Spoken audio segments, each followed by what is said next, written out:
is AEW successful?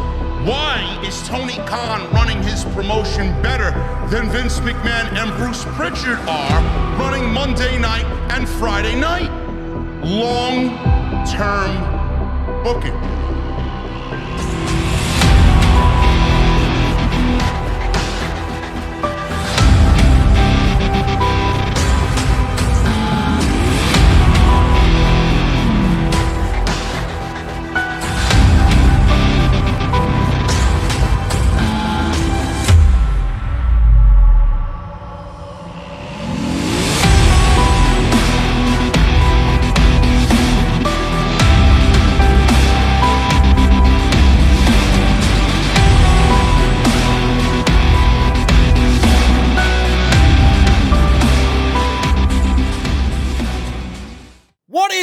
Guys, thank you so very much for stopping by the channel once again today. This is episode 416 of Off the Script. It is Friday, February 25th, 2022. I am JD from New York, coming to you as always from the OTS venue.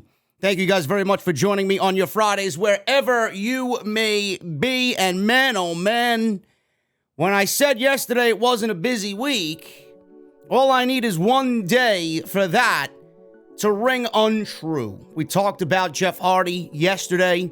We talked about WrestleMania plans being soft right now, but WWE having a clear direction towards WrestleMania 38. And there really wasn't much of anything else. Buddy Matthews is now All Elite. AJ Styles is still with the WWE after signing a 3-year extension at $3 million per year. There really wasn't much substance in the news week for WWE and AEW. And then all of a sudden, I uploaded yesterday's podcast. It hit iTunes and Spotify and all these other platforms, YouTube. Sat down, had myself a cold beverage, was getting ready to play Destiny 2, The Witch Queen, which I'm loving, by the way. And then Cesaro gets released. Or not released, but Cesaro, the wording was very vague in the reports. It was more of a WWE thing than anything. Cesaro walks away from WWE. Cesaro is no longer with the WWE, and SmackDown loses yet another top-tier talent. When are we going to end the brand split, is my question. Why did Cesaro walk away?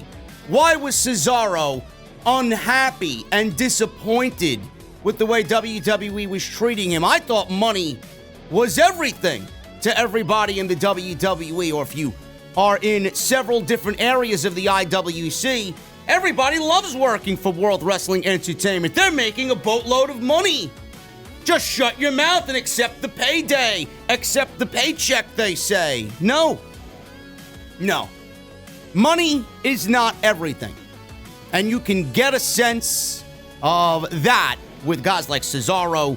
You can get a sense of that with guys like Ricochet and several others there who really aren't getting what they want. They're not being fulfilled creatively.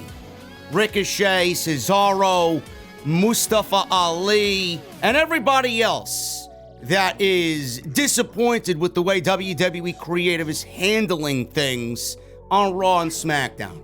I got all that for you today, right here on Off the Script. Also, Tony Khan. He was on Busted Open Radio today, and the major announcement that he's been teasing, the major announcement where he said he's under an NDA and can't talk about it, that's going to be announced on Wednesday on Dynamite. I don't know what it is. I have no idea if this is a show, a signing. Maybe they're in collusion with WWE. Maybe this all has to do with Cody Rhodes, which right now, he went very, very quiet on all fronts regarding his situation. We got news on that, and we got what Tony Khan said today on Busted Open Radio. More AJ Styles contract news. I got Elimination Chamber news coming out of the Saudi show, the Elimination Chamber. So we'll talk about that. News on Edge and how WWE already has his opponent for WrestleMania locked in. WWE has announced the main events for WrestleMania 38, Night 1 and Night 2. It is now official. We will go over all of that. And Brian Cage, he re-signs with AEW. I don't like this move, but I'm going to talk about why I think the move was made and why it would be unlike Tony Khan to bring in somebody, or retain somebody, I should say, and then him not have plans for him, knowing that Brian Cage, A, has been vocal on social media, and B, Tony Khan really doesn't like wasting payroll like that. If he's bringing somebody back, there's got to be a reason for Tony Khan bringing somebody like that who hasn't been on TV in about half a year back to AEW. Loaded show today, ladies and gentlemen. This is episode 416 of Off the Script. Follow me on social media at JDfromNY206. That's Twitter and Instagram. Hit that subscribe button down below. We just hit 131,000 subscribers. Channel is doing fantastic. Live streams are blowing up every single night. Make sure you guys hit that subscribe button. Turn on the bell for all notifications, and make sure you guys have it on so you know when I go live and when I upload episodes like today's OTS. Hit that thumbs up. Let's try for 1,000 likes minimum on today's OTS. Go check out all the other videos, including yesterday's podcast, episode 415. I'm sorry, 415. I'm all over the place today. 415. Go check that out. And we talked about Jeff Hardy and the worst kept secret in all of AEW. So that is all on the homepage right now. Go check it out if you did miss anything. Also, Monday Night Raw and AEW Dynamite live streams are also there. So like I said, all on the homepage if you missed any of that content. And please check out my sponsor for today's show, Audible, audibletrial.com/script. They're going to give you guys 30 days free of their service and one free audiobook of your choice. So make sure you guys go pick up that audiobook courtesy of the podcast. Let's start at the top. Tony Khan. Tony Khan has been teasing this major announcement, and he was on Busted Open Radio. And today he said the announcement is coming on Wednesday. Today on Busted Open Radio, Tony Khan said that he expects to make his major announcement this Wednesday on AEW Dynamite. He says, and I quote, "I'm going to tell everyone right now, you definitely will not want to miss Wednesday night Dynamite next week. I've been talking a lot about a big announcement in the world of pro wrestling. Not only is there going to be a lot of great wrestling on the show, which there always is, I promise you guys right now, I have a huge announcement coming and nobody knows what it is. It's going to be something very important in the wrestling business. It's not just one particular piece of talent.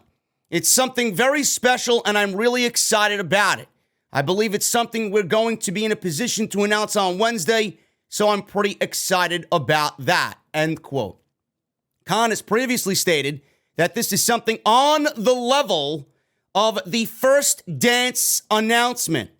If that is the case, then this would be bigger than Jeff Hardy or Wyndham Rotunda or any of the major free agents that are still out there joining AEW that previously worked for WWE.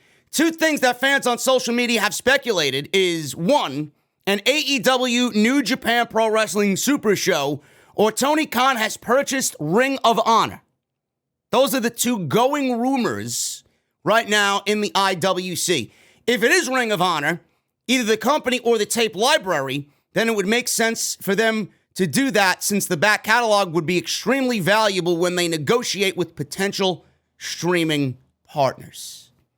So it legitimately could be anything. Any one of those things I could see it being.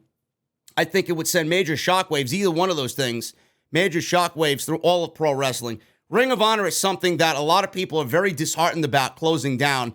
the annals of Ring of Honor history, how many people have come from Ring of Honor with all the prestigious names that have come from Ring of Honor that you see now on television, whether it's WWE, AEW, or anywhere else, New Japan.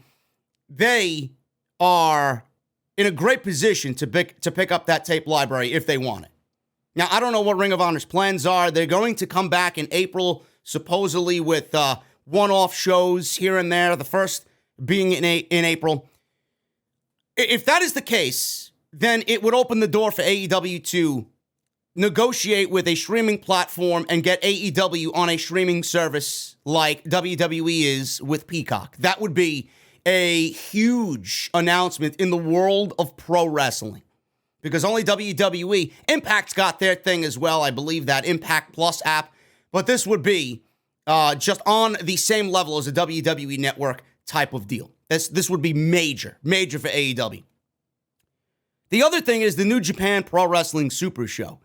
I do know that Tony Khan has insinuated, and he's thrown teasers out there, that he wants to run a specific venue in the United Kingdom, something that is very near and dear to his heart about soccer, a soccer stadium out there. He wants to bring AEW into the United Kingdom. I don't know how many seats this venue holds. It's in the vicinity, I believe, of 35 to 40,000 people. That would be AEW's biggest show to date. It would legitimately be their first stadium show. I don't think AEW is going to do that on their own. They very well could try. I would not doubt Tony Khan to fill that place on his own with his own roster. He has an all-star team roster that could very well do that. But he's going to need an extra push if he really wants to solidify selling out a venue that has 35 to 40,000 seats. New Japan Pro Wrestling would do that. The dream matches that could be had with both companies working together on a major, mega super show that would rival any show all year in professional wrestling. That is something that I could see also being the announcement. CM Punk has already stated on social media that he wants Kazuchika Okada. Bryan Danielson is already claiming he wants to be in the G1 Climax. If you want to get me to watch the G1 Climax, that's all you need to tell me. Bryan Danielson is in the G1 Climax. There you go. There's your winner. This would be unbelievable if they actually pull this off. Or it could be something to do with Cody Rhodes. I'm not going to insinuate. I'm not going to speculate. I'm not going to throw conspiracy theories out there. But I am not the only one who likes to make topical discussion. Some people look down upon this topical discussion. I had people reach out to me that were blasting Jesse about his conspiracy theorist mindset about Cody Rhodes and how Cody Rhodes is on the table to be a nice chip for WWE in a bargaining agreement where Shane McMahon is also a part of this plan and WWE is going to be working with AEW and Shane McMahon's coming to AEW. I mean, it's not that far-fetched to think. Cody Rhodes has been quite on the silent side of things in regards to his situation. And the fact that I bring up Cody Rhodes is possibly, I'm not saying this is the case. The fact that I'm bringing up a possibility of Cody Rhodes being this big announcement or being a part of this big announcement. Who's to say Cody Rhodes isn't a part of the announcement if Tony Khan is buying Ring of Honor? You know, Cody Rhodes says, it was time for me to leave the territory. I was never meant to be here long. Maybe he goes and purchases Ring of Honor, does Tony Khan, and he puts Cody Rhodes in charge of Ring of Honor. Did anybody possibly think of that? Who's to say that isn't what the announcement is going to be? He's going to resurrect Ring of Honor. And Cody Rhodes is going to run Ring of Honor, and maybe there would be a war of worlds. Maybe that's the in for Cody Rhodes. We all knew he wanted more creatively. His vision was never going to be brought to life the way he wanted it. He was never going to be fulfilled with Tony Khan because Tony Khan has a vision. The Bucks had a vision. Cody had a vision. And then he said to Tony Khan, or about Tony Khan, he took the baton and ran with it. That's the one line that really stuck out in the statement Cody Rhodes made the day he announced he was not coming back to AEW. Maybe Tony Khan purchased Ring of Honor and he's going to put Cody Rhodes in charge of Ring of Honor, and Cody Rhodes had his stint in Ring of Honor. So who's to say that isn't the plan? And then there could be a war of worlds. Tony Khan and Cody Rhodes, AEW versus Ring of Honor. Cody Rhodes has his own roster of guys, and Tony Khan has his own roster of guys, and we have this clashing of the two companies. I mean, it's something that could happen. I'm not saying it will happen, but it's something that could be a possibility. Now, the Cody Rhodes situation, it could even be something that dives deeper into what Tony Khan is talking about. Listen to this. And I don't want to say this is it, but either A, he's listening to what I do on Wednesdays with Jesse, or Jesse's a fucking Nostradamus. Mike Kiota, renowned referee, former referee in WWE, Mike Kiota. He was the senior official after Earl Hebner went away and was no longer affiliated with the company. Mike Kiota sat down to discuss the recent news and rumors regarding Cody Rhodes and the exit of Shane McMahon from WWE following the Royal Rumble. He says, and I quote, "Wondering in this day and age, are they playing games between each other, AEW and WWE? Are they working together? Are they trading Cody Rhodes for Shane McMahon? I don't know, man. I'd love to see Shane McMahon pop up in AEW." Now, there were several references of Cody Rhodes on Monday Night Raw. Miz made a reference about dashing. His WrestleMania tag team partner was quite dashing. He comes from a very prestigious background, wrestling family. Edge mentioned something about his possible WrestleMania opponent. He wants his WrestleMania opponent to be undeniable. And that's something that Cody Rhodes has been affiliated with over the course of his career. Sean Ross Sapp even potentially talked about Cody Rhodes coming into WWE on the latest Fightful Select Q&A. Somebody asked him a question about Cody Rhodes, and this is what Sapp said, and I quote, "I haven't gotten any confirmation that he signed yet or anything beyond that. It has been eerily silent since probably Friday or Saturday," end quote. The fact that Cody Rhodes went eerily silent because of what was going on, it was becoming too much. He might have been putting too much out there. People were talking. They were taking this and running with it, making all this speculation. Who's to say Tony Khan didn't hit up Cody Rhodes and said, "Listen, bro, cut back on the talk. Let me take this. Let me put out one statement on Busted Open. You remain silent. When I announce it on Wednesday, everything is going to be brought to the public's attention." I don't want to dive into that conspiracy hole, but the possibility of Cody Rhodes being a part of this announcement on Wednesday is very likely. It is very likely. If it's not, so be it. I'm sure it's a major announcement that we'll all be happy with, but I don't want anybody to deflect away from the Cody Rhodes thing as possibly being a part of this announcement. Cody Rhodes, I don't know if you guys know, when the day he announced that he was not joining AEW again and he was possibly looking at other ventures, there was an unheard of level of interest, public interest in Cody Rhodes leaving AEW. This is coming from Meltzer and the Wrestling Observer newsletter. The reported news link on the Observer said that Cody Rhodes' AEW departure was the second most searched topic on the internet, which I highly doubt that is the case, on the internet on Friday, February 15th. It was pointed out that it was pretty much unheard of for a wrestling topic to crack the top 10, especially on a weekday, with the exceptions of celebrity wrestler deaths and high-profile pay-per-views like a WrestleMania or a SummerSlam. So, everything about Cody Rhodes and what we talked about leading up to this major announcement, the possibility of him being a part of the major announcement is very likely. I don't think anybody is silly to start thinking that, well, what if it's Cody Rhodes? What if it's Cody Rhodes? I actually quite like my idea of Tony Khan buying Ring of Honor and putting Cody Rhodes in charge of Ring of Honor. And that's why he never joined AEW again and signed the talent contract, because he's going to go over there and lead Ring of Honor creatively, and he's going to be an in-ring talent, and there's going to be a war of worlds between Ring of Honor and AEW.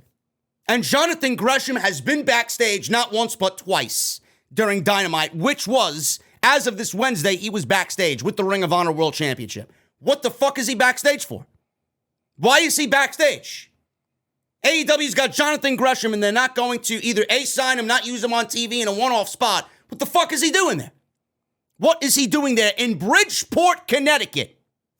I don't know. Things in this entire situation don't really make sense. They never made sense from the word go. Tony Khan certainly knows how to drum up excitement. And I know the haters out there are going to use this as a way to throw it back at Tony Khan. Oh, he can't draw interest in his show, which is complete bullshit. Because the show did 892,000 viewers last Wednesday. This Wednesday, they cracked 1.1 million. So clearly, Tony Khan didn't go into this show promoting anything. He just gave you whatever was going to be the Revolution build, a tag team battle royal. Bryan Danielson versus Daniel Garcia was your main event on Dynamite. They still cracked 1.1 million. So leave Tony Khan to the business side of things, man. He knows what he's doing. He definitely knows what he's doing. But Wednesday is going to be a big deal. And I want people to start talking about this, man. Let me know what you guys think the possibility of it is. The ramifications could be huge. This could be a game-changing move by Tony Khan. I can't wait to see what happens there as far as his major announcement on Dynamite. Let's cycle back to yesterday's episode 415. We talked about AJ Styles and how he signed a new 3-year deal, presumably for $3 million per year. AJ Styles is a rich man, well over $3 million a year to stay with WWE. Per the latest edition of the Wrestling Observer newsletter, this new deal puts Styles in the top echelon of WWE earners on roughly the same money as Edge, Goldberg, and The Miz. Stars earning larger salaries than Styles include Brock Lesnar, Roman Reigns, Ronda Rousey, and Randy Orton, according to the report. Kevin Owens just recently inked a 3-year deal worth $2 to $3 million per year. Fightful is reporting that WWE offered Styles a big money deal as they'd expect him to have plenty of offers from other promotions. AEW. Yes, AEW was definitely going to be interested in AJ Styles, as they should be. He fits like a glove there, no matter what.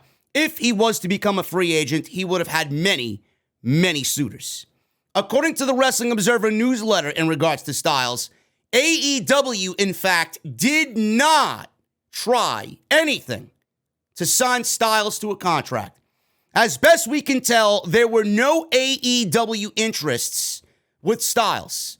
When AEW started, the idea was for the final angle on TV to be Gallows, Anderson, and Styles to come out with the Young Bucks and Omega turn on them to start the first main event faction feud. But the impression that we had at the time is Styles wasn't that interested as he was making big money here, and at the time, nobody knew if AEW would make it. Plus, there's the idea that Styles is one of those guys that will get a job in WWE after wrestling, whether it is a producer, an agent, or a coach at the WWE Performance Center. I talked about this yesterday. AJ is worth every fucking penny you want to pay him. That is the type of guy that if he wants something, you're going to pay him. He is going to be a major return on investment for WWE. He could be slotted in any main event with anybody, and it's going to draw money. The knowledge and how great he is going to pay off for WWE long after he is hanging up the boots, long after he is retired in WWE. So this is a great move, not only for WWE, but for AJ Styles. I'm happy for AJ Styles. I'm glad AJ Styles is making the money that he is. There was once upon a time where people like AJ Styles wouldn't even get a look from Vince McMahon and Bruce Pritchard in WWE. Well, because he's the indie guy. Well, because he came from somewhere else and made a name for himself somewhere before he joined WWE. They frown upon that. AJ kind of broke through that, and it goes to show you how talented AJ Styles is. The fact that he took what he built and went to WWE, and in the first year was in a feud with Roman Reigns at the top of the card, and made himself a major name in the first 6 months in that company, Goes to show you how special AJ Styles is. There's a reason why people claim that AJ Styles is this generation's Shawn Michaels. That's quite the company to be in. That's quite the comparison to compare somebody to. AJ is worth every fucking penny that he is worth. But the thing is, I don't want people to think that, AJ is going to WWE. He wants the money. He's this and that. WWE threw all this money at him, for whatever reason. The WWE, if AEW wasn't around, I don't think AJ Styles is making $3 million a year. I don't think half of the fucking people in that company are making what they're making. Because we've seen Nick Khan and the budget cuts he's making and the stance he has on cutting budget and making more money for WWE than ever before. That is their mission statement. They don't give a shit what happens on TV. They don't give a shit about the roster. They are looking to cut things out of the budget that they don't need, including the talent, as we saw during the pandemic with over 200 talents released. I don't think AJ Styles is making $3 million a year. I don't think Randy Orton's making $6 million a year. I don't think Edge is making what he's making. Edge, Randy Orton, and AJ Styles, they got one thing in common. They all used AEW for leverage. AEW deserves a thank you card from Randy Orton, Edge, and now AJ Styles. Tony Khan does, in fact. AEW merely existing has gotten AJ Styles well over $3 million a year. WWE does not want somebody like that going to the competition. WWE never wanted somebody like Edge to come out of retirement and come back in ring with AEW. They never want somebody like Randy Orton, who's a franchise guy, to go to the competition. That's a bad look on WWE. But the fact that AEW exists, people like this are going to use Tony Khan as leverage. They don't necessarily have to speak to Tony Khan to see where the interests are and if it's possible of them coming in. All you have to do is mention AEW and the fact that they merely exist, and WWE is going to scramble to get a contract together, and AJ could pretty much ask for what he wants. Randy could ask for what he wants. Edge, coming up on a contract, you can ask for whatever he wants, and they're going to give it to him. Why? Because Tony Khan exists running AEW. I'm happy for him, though. I hope WWE, now that they're paying him well over $3 million a year, treats him like a main event talent, being that they're paying him over $3 million a year. Let's start the new contract off right. Edge, Styles, Mania, give it to me. That's a WrestleMania match, dream match, that I think could really fit perfectly on an otherwise lackluster card. Backstage news on Elimination Chamber happenings that just recently came to light this week. First, let's start off with the Viking Raiders and the Usos. As you guys know, the Usos and the Viking Raiders, they were supposed to have a SmackDown tag team title match, and the angle that we saw canceled the match from the show. There was a run-in by the Usos when the Viking Raiders were making their ring entrance. They were attacked on the ramp, and the match never got started. It was lame. It was quite pathetic. And the fact that that was the attack that thwarted the match from happening was shit creative from WWE. It did not do the Viking Raiders any credit at all. They look like geeks, to be brutally honest with you. And I felt for the talent, because imagine being the Viking Raiders and the Usos thinking that you're going to have a tag team title match at the Elimination Chamber in Saudi Arabia, only to get there and then the day of finally realize that WWE is running short on time. And the reason why the match never happened was because WWE formatted the show to run longer than they were given time to run the show. That's exactly what happened. This is coming from the latest Wrestling Observer newsletter, and Meltzer states the match was scheduled to happen when the show started. WWE was reportedly behind schedule and rushed through certain matches, including the Women's Elimination Chamber match. In the end, the tag match was cut, and the teams were instead instructed to do this injury angle. It is believed the match will take place on an upcoming episode of SmackDown. We could see that as of tonight. If not tonight, probably next week. Or maybe WWE just holds it off until WrestleMania, seeing that either team don't really have much going on as far as what they're doing at WrestleMania. Imagine that, man. Imagine being Ivar and Eric and Jimmy and Jey Uso going to Saudi Arabia thinking you're going to have a 10 to 15 minute tag team title match.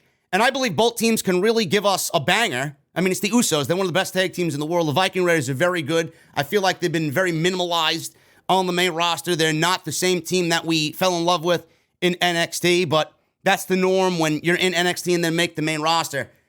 Feeling for those guys flying over there, and you get there, the show starts, you're thinking the match is going to take place, and then all of a sudden, maybe 10 to 15 minutes before you're scheduled to go out there, WWE says, no, we're not going to run the match. We're going to do an injury angle, and we'll do the match back in the States. It's kind of lame. I feel for those guys, but whenever it does happen, I do think that they'll put on a good match. But the bigger question is, when the match is over, the Usos aren't losing those tag team championships. As long as they're affiliated with Roman Reigns, and Roman Reigns is going to be the tribal king in WWE when he beats Brock Lesnar at WrestleMania, the Usos are not losing those tag team titles. What is next for the Usos? What is next? That's the bigger question. There is nobody left. The New Day is no more. Los Lotharios with Humberto Carrillo and Angel Garza don't really feel like a team that's ready for the Usos yet. And then you got the Viking Raiders, and that is it. That is your tag team division. You could think about maybe Happy Corbin and Madcap Moss. They're not really a tag team. They're a pairing, but they're not really a tag team. WWE's got some serious glaring issues in their tag team division. What happens after the Viking Raiders fail to capture the tag team titles? Merge the divisions, is what I say. No reason why the women's tag team championships are able to float from brand to brand, and the men's is sitting here with 2 sets of titles and barely any division on either show. Give us a unified tag team titles, WWE tag team championships, and if you want to maintain the brand split, have them go between shows. WWE already does a great job of not giving a shit about the rules of the brand split, so why don't we play into making the rules matter? That is something that would work out brilliantly. But they don't have the mind or the creative mindset to do something like that because they're fucking lazy. Brock Lesnar, he actually went, and no pun intended, off the script at WWE Elimination Chamber. Last week, PW Insider reported that Lesnar went off script when he broke through his Elimination Chamber pod. If you guys remember, Bobby Lashley was supposed to come out at the number 5 position. He was taken out of the match because of an injury angle that WWE did where we had Rollins powerbomb Austin Theory into the pod, and this took out Bobby Lashley as he was injured. But he was already injured going into the match, as we then found out. He has a shoulder injury. He's going to be out 4 months plus and miss WrestleMania. So he was going into the match injured, and WWE wanted to keep him looking strong without actually having him get buried by Brock Lesnar in the match itself. So the buzzer went off, and Bobby Lashley was supposed to come out. So Brock Lesnar at the time said, okay, well, Bobby Lashley's not coming out. Bobby Lashley's not here. So why do I have to wait another 2 minutes for myself to get into the match? He busted through the plexiglass and came into the match, taking Lashley's spot because that's exactly what he thought he was supposed to do. He knew the show was running short on time, and he's like, why am I going to wait here 2 minutes? Let me get in there, decimate everybody, and win the WWE Championship. So Meltzer stated that since Lashley was taken out of the match, Lesnar was supposed to wait another few minutes until his pod opened, but instead he chose to break through and enter the match early. Meltzer stated that Lesnar obviously knew that Lashley was never going to enter the match again, but he did not know that they were going to signal for Lashley's pod to open instead of his own pod, so he figured he was out next.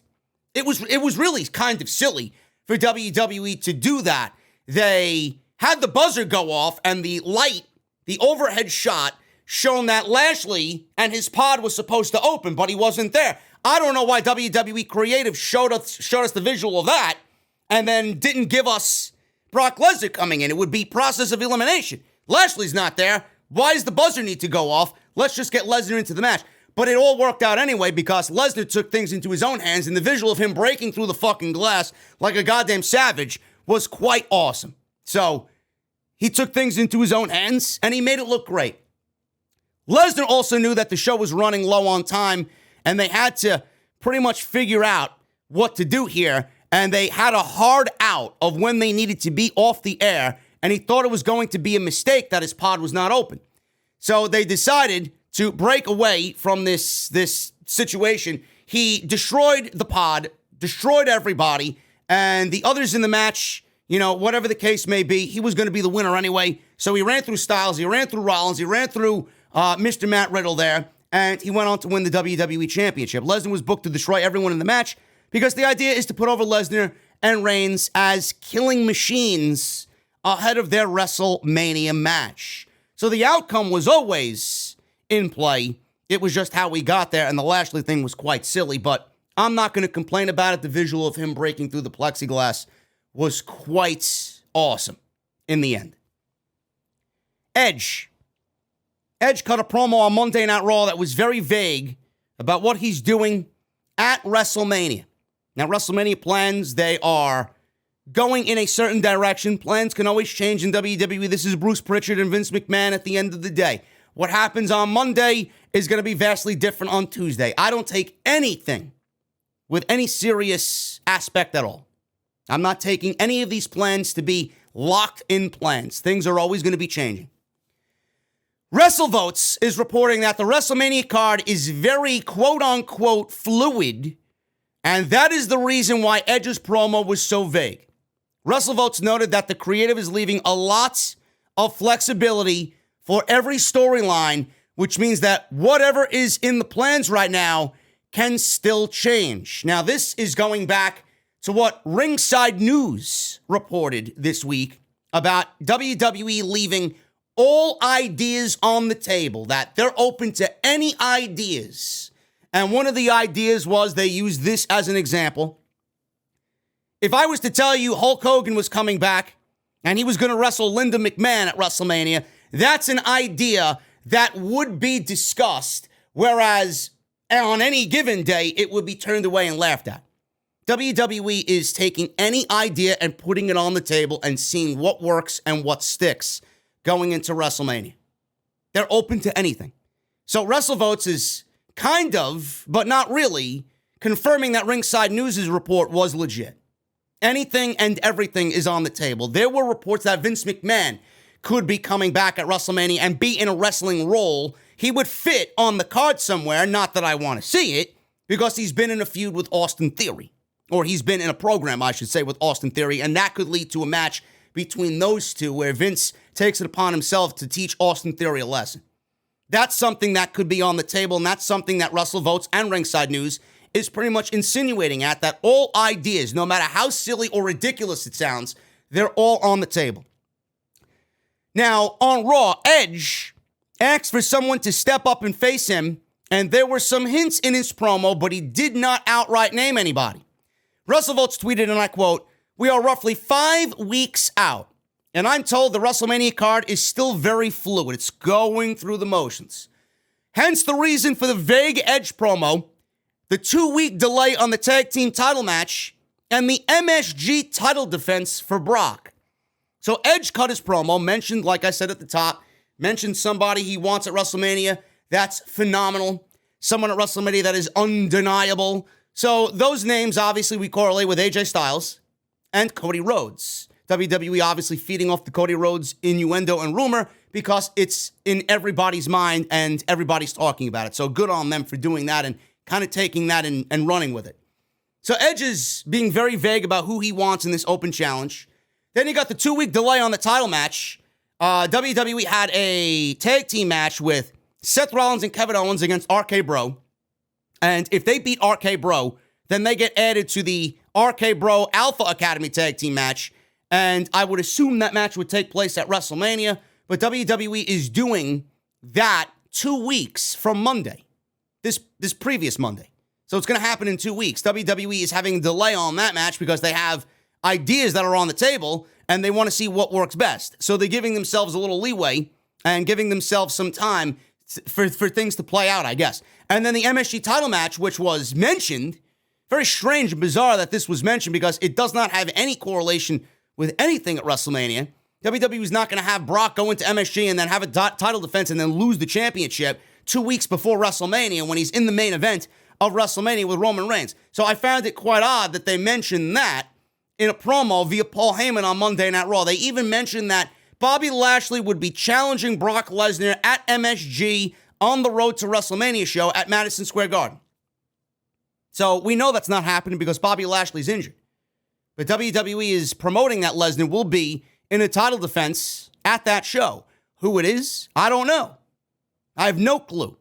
Now, I mentioned on my Monday Night Raw post show that I thought that WWE mentioned that for people who don't realize that MSG is having another WWE show on the road to WrestleMania and they want to boost ticket sales, because the last I checked this week, WWE barely has half the capacity of MSG filled for that show. So I thought that Heyman mentioning it twice, WWE was getting a little bit desperate to get tickets sold for that show. Now, this lines up with all, like I said, of what Ringside News reported this week about nothing being locked in for the show, that WWE has a working plan, and that everything is on the table as far as getting it on the card. So WrestleVotes is kind of confirming, but not at the same time, because he didn't mention them, that Ringside News is indeed correct about their reports. If I'm going to make a logical guess, I'm thinking Edge and AJ Styles at WrestleMania. I do not think it's going to end up being Cody Rhodes. If WWE does have Cody Rhodes in the bag, I think having him wait till the Raw after Mania is a bigger deal for Cody Rhodes. Let's do Edge. Let's do Styles. Let's do it at WrestleMania.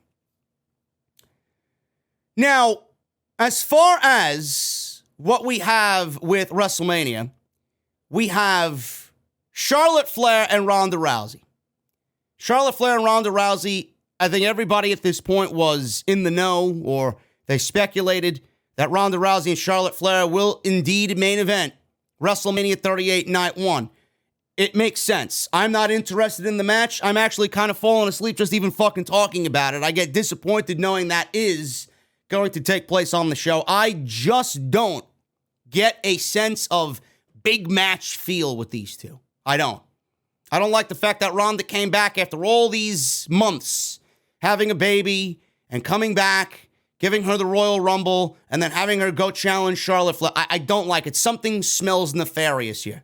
Not interested in Ronda, not interested in Charlotte. I'm not interested in the political bullshit that I'm sure went on to get this in the main event of WrestleMania, because it feeds Charlotte Flair's ego. Ronda Rousey's being paid a lot of money to help WWE in this last year, right? So I'm sure WWE wants to get a nice return on their investment with Ronda Rousey. Is it going to pay off? I don't know. Are people going to be interested in it? I don't know. If it's half of what their match was at Survivor Series a few years ago, then maybe it'll be good. But I'm not interested in these two main eventing, and that's exactly what it is. This was confirmed by WWE as they announced that the match between Charlotte Flair and Ronda Rousey will indeed take place on night 1 of WrestleMania in the main event. But everybody's main eventing WrestleMania. They had Becky Lynch come out on Monday Night Raw in a back-and-forth promo with Bianca Belair, saying that she is going to main event WrestleMania with Bianca Belair. How can everyone be in the main event of WrestleMania when WWE already has 2 main events on night 1 and night 2 for WrestleMania? So on night 1, we're getting Charlotte and Ronda Rousey, and I think we all know what the main event is for night 2. WWE also confirmed that Roman Reigns will challenge Brock Lesnar in the main event of night 2 of WrestleMania. Title versus title, WWE Champion versus Universal Champion, winner take all. So that was confirmed. Night 1 and night 2, we have our main events set. Charlotte Flair and Ronda Rousey. Listen, I hope WWE knows what they're doing. I really hope they know what they're doing. I don't know how they build intrigue over the next 5 weeks, but what we've seen so far, it is lacking major interest. I'm not invested in anything these women have done so far. In fact, I'm more invested in Naomi than I am Ronda. I'm more invested in Sonya Deville than I am Charlotte. I would have had Naomi, and I said this going into the Royal Rumble. I would have had Naomi win the Royal Rumble. I would have had Naomi challenge Charlotte at WrestleMania, and I would have had Naomi beat Charlotte at WrestleMania for the SmackDown Women's Championship. Naomi and Charlotte have been tearing it down on SmackDown. Their last match on SmackDown was great. And I don't give credit to Charlotte Flair at all. And I said she brought Naomi to the best match of her life. And Naomi has stepped it up big time. I don't know why WWE wouldn't go with somebody like Naomi that is incredibly over with the fans. She was so over in New Orleans on that SmackDown. You can't tell me that she wouldn't get that same reaction in Dallas at WrestleMania, coming to a head with this Charlotte-Naomi shit and then winning the Women's Championship at WrestleMania. You can't tell me that she wouldn't get a huge celebration with 90,000, 100,000 people there. That's the way it should have went. No, but WWE needs to sell tickets, and Naomi isn't Ronda, and Naomi isn't Charlotte, so they're not going to put somebody like that in the main event, and WWE, sadly, only looks at Naomi as a team player, as a good hand. That's all she'll ever be. She'll never be the belle of the ball. She'll never be the WrestleMania main event. She'll never be like Charlotte or Ronda. Yeah, we'll give her some rub. We'll team her with Ronda, but she's not going to be in the championship picture. Meanwhile, she's already proved to you time and time and time again that she's good enough and over enough to be there. Naomi winning the Royal Rumble would have been the cherry on top of the cake, man. Everybody would have been in love with that decision. They would have loved it. And WWE, it sucks to see talent, good like Naomi, not get opportunities because they're not a major name. I don't think WWE realizes who is actually on their roster and how over somebody like Naomi really is. Cesaro. This was the big news yesterday. Cesaro. He's no longer with the WWE. No longer under contract with World Wrestling Entertainment. Cesaro left the company yesterday. PW Insider reports that the two sides have been in talks about a new deal, but could not come to an agreement on the terms. Due to his contract expiring, he's not under a non-compete clause and could sign with any promotion he wants immediately. Dave Meltzer reported in the Wrestling Observer newsletter that the two sides could not come to terms on a new deal. And given the huge money being offered to others on the roster, that would indicate that Cesaro was not happy with what he was offered. Meltzer noted that this was more of a WWE decision than a Cesaro decision, in the sense that he was not looking to leave, had no interest in leaving like the others, but an offer that was made to him he did not like. It's the fact of the matter that WWE offered Styles $3 million. Now, Cesaro is not going to make Styles like money. WWE is not going to offer Cesaro Styles like money. But the thing is, when he sees that and hears that and reads that online, and then WWE gives him whatever they gave him and he's not happy with it, then he takes into consideration, well, you're giving me this and you're booking me like shit. Why do I want to be here? At least if I'm going to be booked like shit, you're going to pay me to be booked like shit. I can go somewhere else and make just as much as what you're paying me and be creatively satisfied. That's the decision that he ultimately made. Now, he could still sign with the WWE. Same thing happened with Drew Gulak. Drew Gulak was a free agent. Everybody was like, oh my God, you got to go get Drew Gulak. Drew Gulak's going to be such a great name on the indies. He's going to be back to form. He ended up taking the money for WWE because they paid him really, really well, and he's comfortable being in a non-wrestling role on their show. How long that's going to last, I don't know. But they paid him to stay, and he was happy with what they were paying him, which I'm assuming was more than what he was previously making. I don't know what they offered Cesaro, but the fact of the matter is he wanted to stay. If you want me to stay, I want to stay. Pay me to stay. But why are you giving me this lowball offer and then booking me like shit? I could go make this money more than this and be creatively satisfied somewhere else. Fightful Select reports that the reaction from those in the company was disappointment and dismay because Cesaro is very well liked. WWE did offer him a new contract, but he turned it down. WWE did sign him to a 1-year extension last year, which recently expired. The company did have plans for him on upcoming shows, but nothing long-term. I heard reports and read reports that WWE planned to use Cesaro in what capacity? WWE had zero plans to use Cesaro in any capacity more than what we've saw of him on SmackDown. Nothing. They were not going to plan for him to be important in anything. He was a good hand in WWE, and that's all Vince McMahon and Bruce Pritchard saw in Cesaro. He was actually on a 7-match losing streak on television dating back to November, and there was no indication he was going to re-sign, nor no incentive by WWE to push him accordingly. This isn't the first time that this happened with Cesaro, as they were in talks last year. WWE pulled him from a top contender gauntlet match because he did not sign with the company. That was then. Cesaro will not have any trouble finding work, as he is highly respected in the world of pro wrestling. Now, Cesaro expressed unhappiness in WWE. Vince was never going to give him a big push. And Vince McMahon, if you guys remember, in 2015 on Stone Cold's Broken Skull Sessions, he stated that he did not see Cesaro as a big draw. Dave Meltzer also reported a few years back that McMahon felt Cesaro was boring. Yes, a guy that speaks 6 or 7 different languages can wrestle or out-wrestle anybody in the world, and especially on WWE's roster, is boring. Give me a break. The guy was, and I'm going to go over some instances, the guy was over, and WWE was fucking deaf to the fact of what the fans wanted, and in every situation, Cesaro was always a step ahead. He knew he had what it takes. He knew he had something in every little bit that he was doing, and WWE cut the legs out from underneath Cesaro. It's a sad fucking tale over the last 10 years. He's found success in WWE, don't get me wrong, but WWE, every single time he wanted to do something a little bit more, or the crowd was getting really behind him, they cut his legs out from underneath him. Cesaro expressed unhappiness with his spot in the company.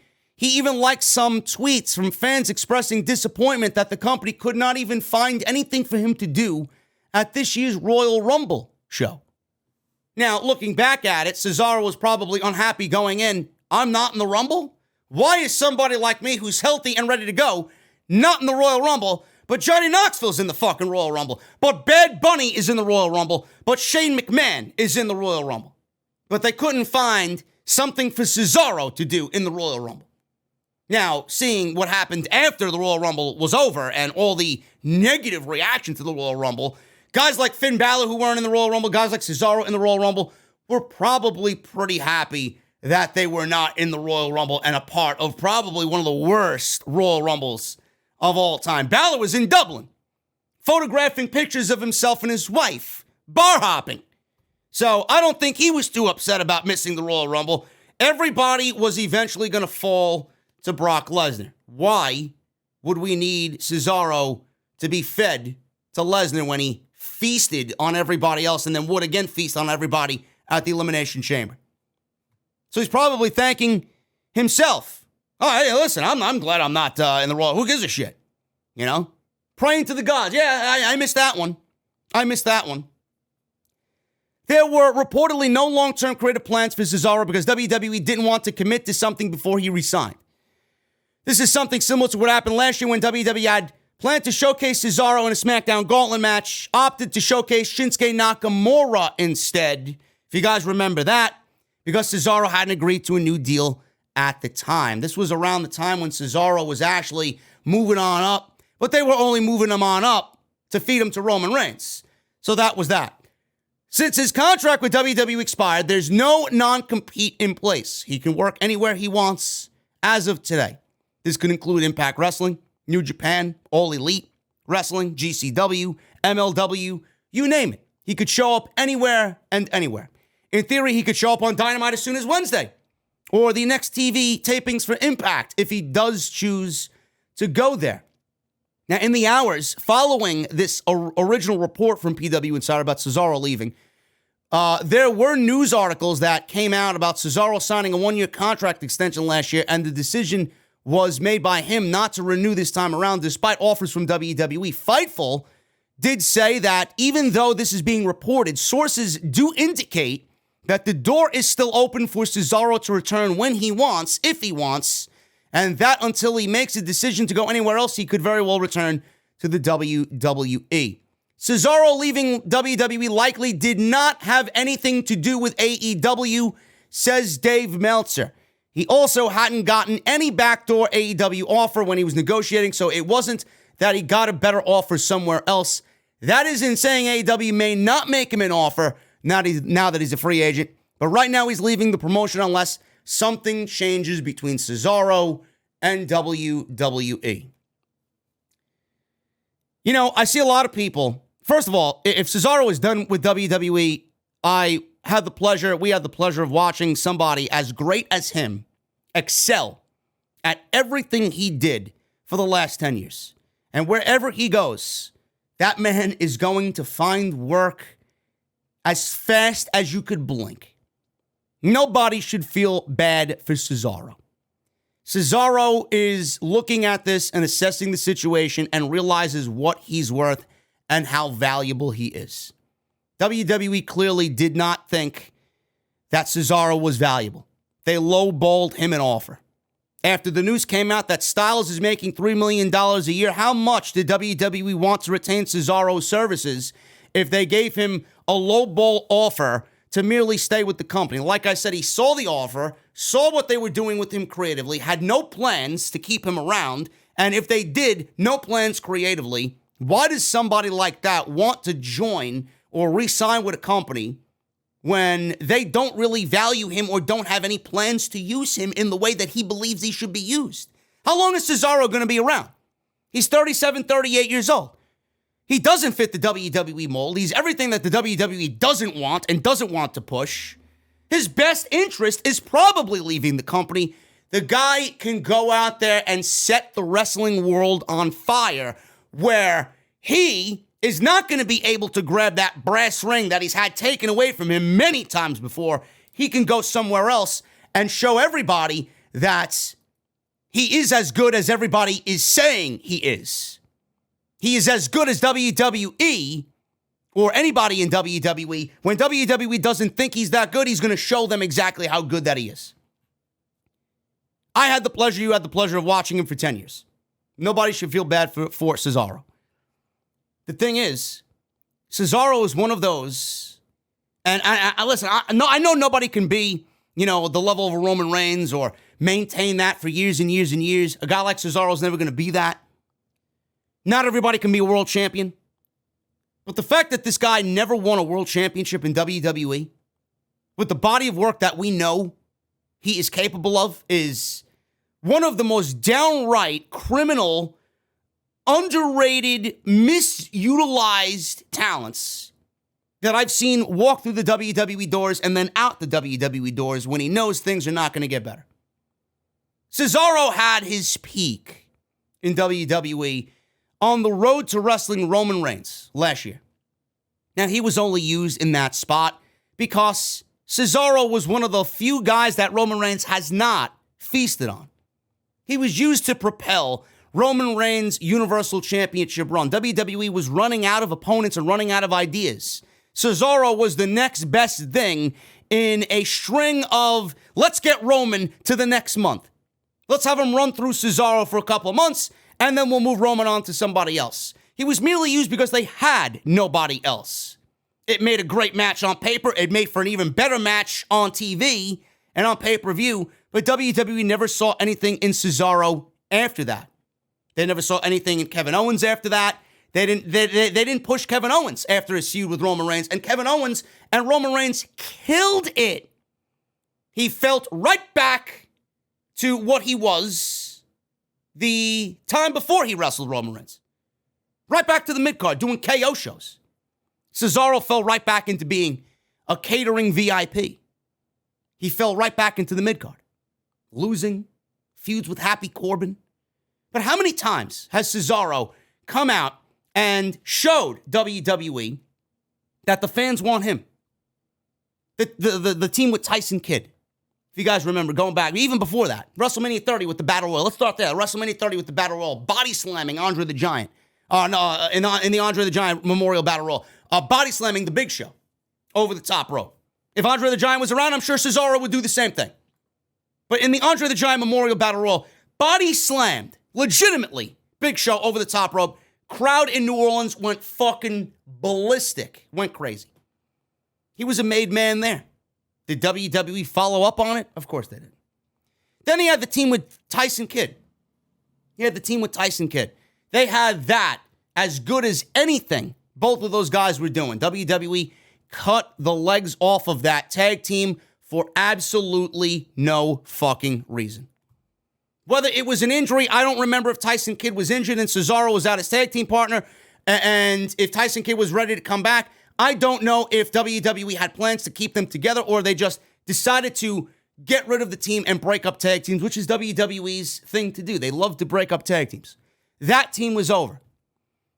He had the team with Jack Swagger, the Real Americans, led by Zeb Coulter. Remember that? We had people chanting, "We the people."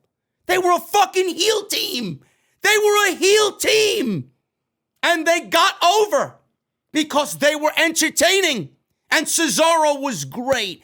If I'm not mistaken, WWE in that time had Cesaro stop doing the Cesaro swing because they were a heel team and they were getting too over. Why did they do that? Why would you take away something that the guy does that is immensely over and the fans love? A, Vince hates the fans. B, Vince hates professional wrestling and anything to do with professional wrestling. And C, the Real Americans were never supposed to be over. That actively showed WWE, hey, we're being treated like a bunch of dummies here. This was not supposed to work. We can't allow this to get over. This was not really on our plan of things to do. This doesn't really belong on television. It's only there to fill TV time and get through the next segment. WWE cut the legs out from underneath that tag team. They were doing something against what WWE had planned. They wanted them to be another mismatched pairing out there. And WWE realized, hey, they're getting over. We can't allow that. This is not what we planned for. They cut the legs out from underneath that team. What about the open challenge from John Cena? John Cena had that United States Open Challenge. Cesaro came out and answered the call. Remember that first match that they had where Kevin Owens interfered and John Cena was defending the title against Cesaro the very next week? How many of you guys remember that match? Because I do. That match was fucking great. That was some of John Cena's best work in that time period where he had the Open Challenge and we saw the likes of Neville, a.k.a. Pac, and Sami Zayn, and Cesaro. These guys that were never given a fucking chance to breathe on the main roster. John Cena gave them an opportunity as a company guy holding the United States Championship, doing the United States Championship Open, gave opportunities to guys like that were not getting an opportunity to get themselves over. This was a third opportunity for Cesaro to get over. What did they do after that? Nothing. They did not follow through on a match with John Cena that people claimed was a Raw classic against John Cena. They did nothing. What about Cesaro reinventing himself with this James Bond gimmick that he came out doing? Remember, he had the suit and he would rip the suit off. This was something that I quite enjoyed, and WWE took that away from him as well. What about the team with Sheamus? That was never supposed to work out. That was never supposed to be a thing. I don't know how you don't have value in Cesaro when the Bar was probably the most successful thing in all of Cesaro's career. The Bar was a great fucking tag team. It's unbelievable. We don't set the bar, we are the Bar.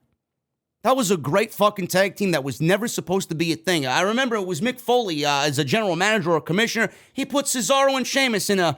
We've seen these matches recurring every fucking week on TV. And then eventually it led to a 7-match series where both guys had unbelievable matches against each other. At the end, gained respect for each other, decided to team up, and then became legitimately one of WWE's top tag teams.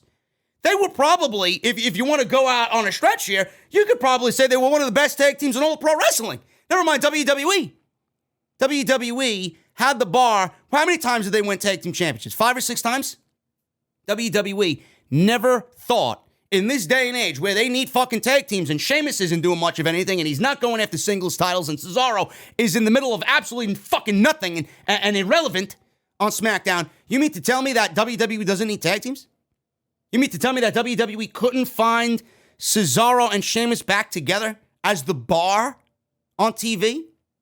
Yes, they did it before, but I don't think anybody would complain about them being back together.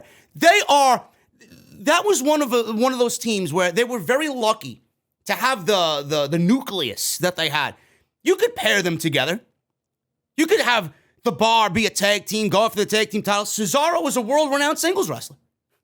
You got Sheamus, who's a world-renowned singles wrestler as well. They could do the single and the tag team things. They are so versatile that WWE's not even thinking about using them together while also using them at the same time individually. I don't get the lack of fucking care. The missed opportunities. How over would Cesaro would have been in that match with Roman Reigns if it didn't take place in the fucking Thunderdome? How many of you guys wanted Cesaro to win a Royal Rumble and surprise everybody and be an Iron Man and pull off a fucking Mysterio or a Ric Flair in that Royal Rumble? If there was one guy that could do it, it would be him. How many of you guys thought he should be at least a world champion in this company? Everybody thought he was good enough to be a world champion. Not Vince McMahon. How many of you guys wanted that dream match that we never got of Brock Lesnar and Cesaro? Could you imagine the fucking damage those guys could do and how over Cesaro would be? The reason why the match never happened was because Vince never wanted it to happen because he doesn't see Cesaro in the same vein as he sees Brock Lesnar. Missed opportunities.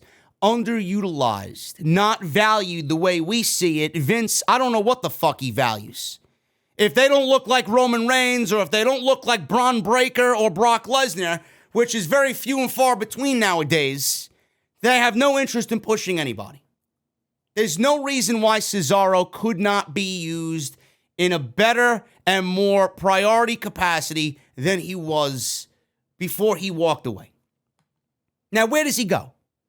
Cesaro is going to be one of those guys that is going to find work very, very easy. He's one of those guys that's going to light the fucking world on fire if you allow him to light the world on fire.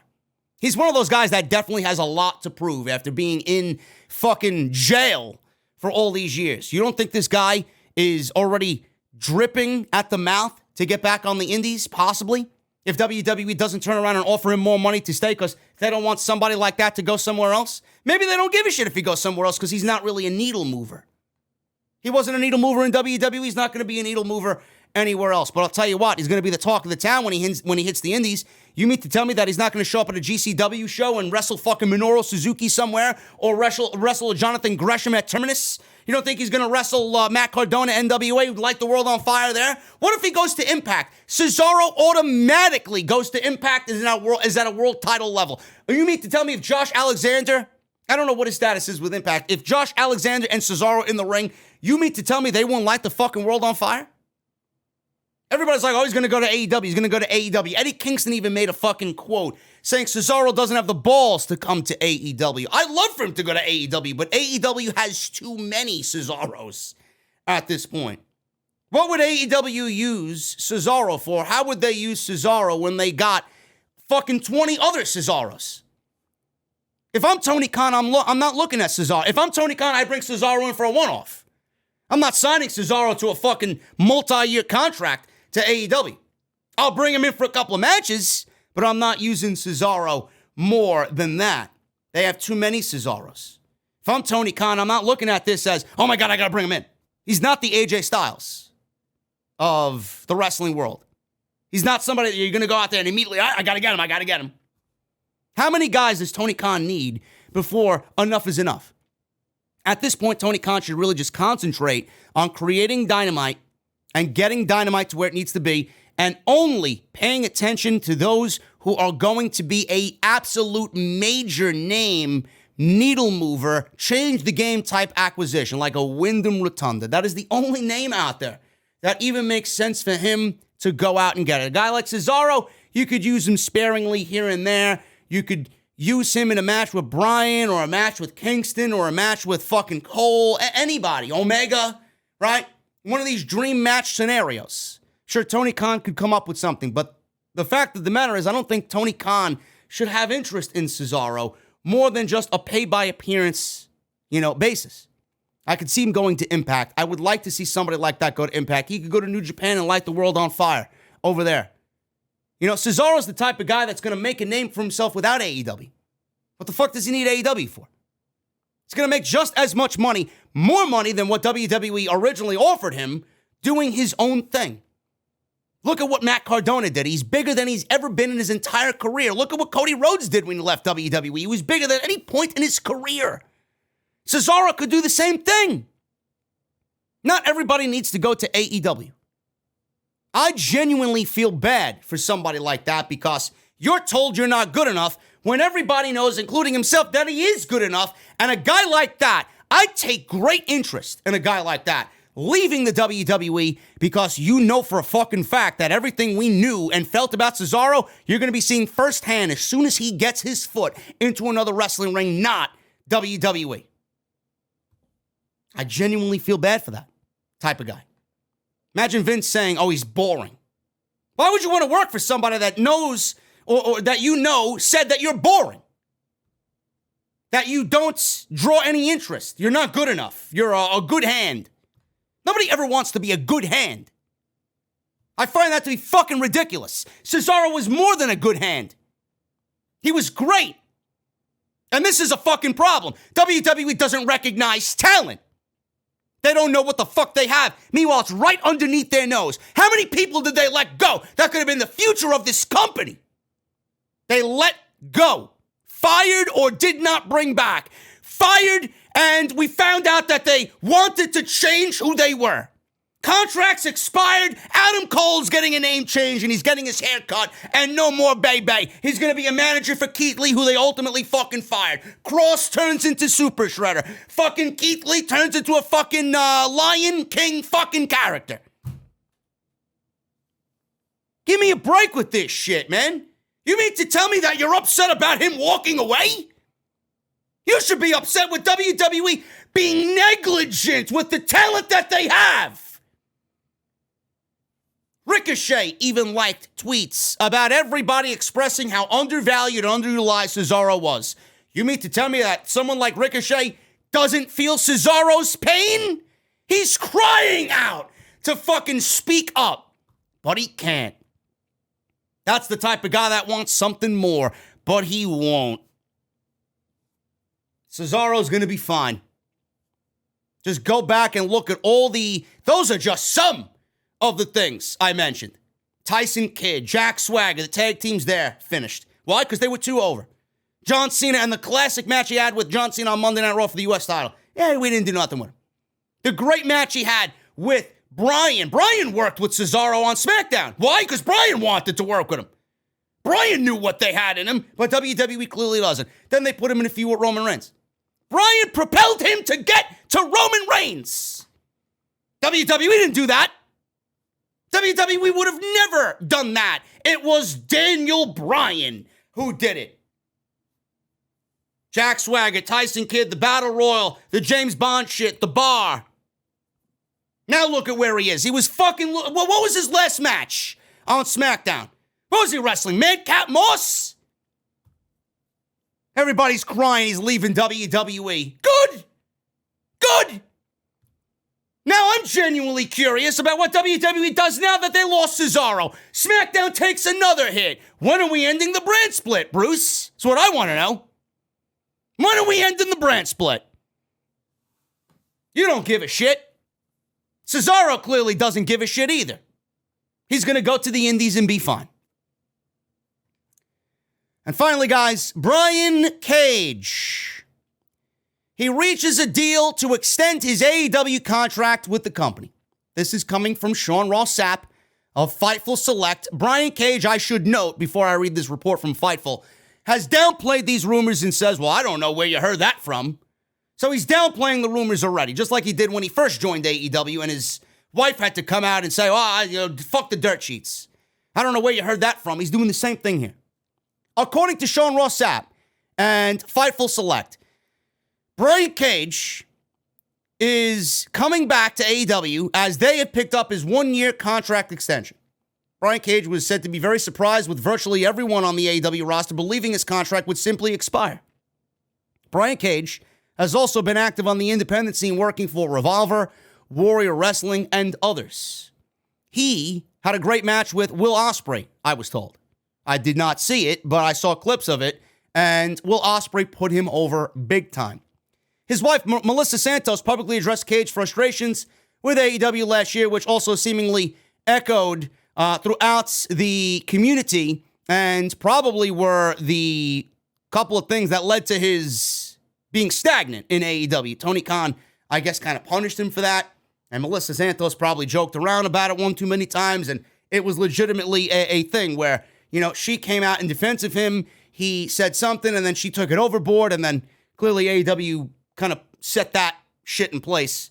But Cage last appeared on AEW television on October 8th of Rampage. No word given on why he was brought back or when he would return to AEW TV.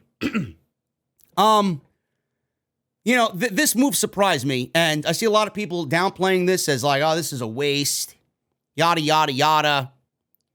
The thing with Tony Khan is, I don't know if I'm Tony Khan, I'm making that move. If I'm Tony Khan, that's a bad, bad move.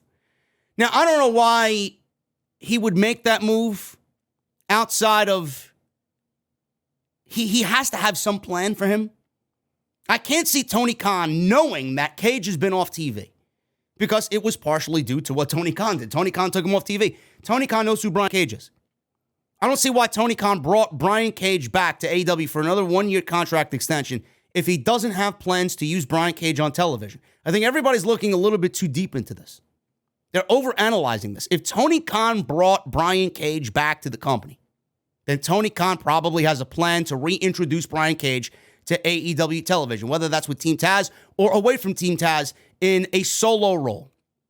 Brian Cage is too good to just leave off TV. They don't really have a lot of big men right now. Hobbs, Wardlow, Lance Archer. That's it. Brian Cage is a rarity on AEW television. A guy like that can move the way he does and wrestle the way he does, he is very good. I don't know if people really know how good he really is. So I don't know why you're not utilizing him to the best of his ability. I watched some of his shit in Impact when he was over there, man. The shit he was doing was impressive. I don't know why we're not getting that Brian Cage. Maybe bring in Melissa Santos. He does have some things that aren't really working for him. I don't think he has a lot of charisma on his own. I don't really know. I don't want to sit here and say that unfairly about the guy, but we haven't been given an opportunity to see who he is or how he is. I enjoyed his work in Lucha Underground. Bring in Melissa Santos. Have his wife be a representative or a valet or manager, a mouthpiece, a spokeswoman for Brian Cage like Zelina Vega was for Andrade when they were at the height of that act in NXT. I think that would get him over. And Melissa Santos, I mean, she's got quite the voice. As you guys know, she was the ring announcer for Lucha Underground. She has the voice, and she's got that spicy attitude that would probably get Brian Cage over more so than he was when he was in Team Taz. I honestly think that Tony Khan is bringing him back because there's a plan in place to do something more with Brian Cage. Otherwise, I don't know why this move is made. And Brian Cage, if he did accept a one-year extension, I don't know how good that looks on him either. What does that say about him? It says he wants to be there, but it doesn't really speak to him as being intelligent if he doesn't really know for sure what the company's going to be doing with him. He's been off TV for 6 or 7 months now. But here he is just taking a one-year contract extension for what? Easy money? Yeah, you're taking TK's money, but he's not going to be using you. What value is that to you? You're kind of shortchanging yourself. Meanwhile, you could go work all these other places and make just as much money as I'm sure Tony Khan is paying you. Plus, get on TV and get your name out there. And he'd fit like a glove in WWE. Vince and Bruce would fucking love somebody like Brian Cage walking through the door, doing what he does like a guy like him and his size can do. It's something that he may look back on and kind of regret. A year of my life wasted. I thought I trusted these people, and then I realized I couldn't. I took the money. I thought something was going to be planned. Maybe he brought me back and offered me an extension. He was going to use me. At this point, the way Tony Khan's been hot and cold with Brian Cage, I don't know if I trust Tony Khan in getting him on television. He may end up regretting this decision in the end. So we'll see. But I want to give Tony Khan the benefit of the doubt, really. I don't think TK, as money-minded as he is going to bring Brian Cage back without a plan in place to bring him back. Thank you guys very much for all your support. If you enjoyed the podcast today, let me know what you guys think down below. If you did enjoy the video, hit that thumbs up. Let's try for 1,000 likes minimum. Hit that subscribe button down below. Turn on the bell for all notifications. Make sure you guys hit that subscribe button as well. Turn on the bell. Social media at JDfromNY206. That's Twitter and Instagram at JDfromNY206. And go check out all the other videos that you might have missed on the channel, including yesterday's episode 415 and Monday nights and Wednesday night Raw and Dynamite live streams right here on Off the Script. I will be live again for you guys tonight during the SmackDown post show. That is SmackDown and Rampage tonight, live on Off the Script. Until then, have a great Friday, guys. Enjoy your day, and I'll see you live at the venue for SmackDown and AEW Rampage tonight, live on YouTube. I'll see you guys later.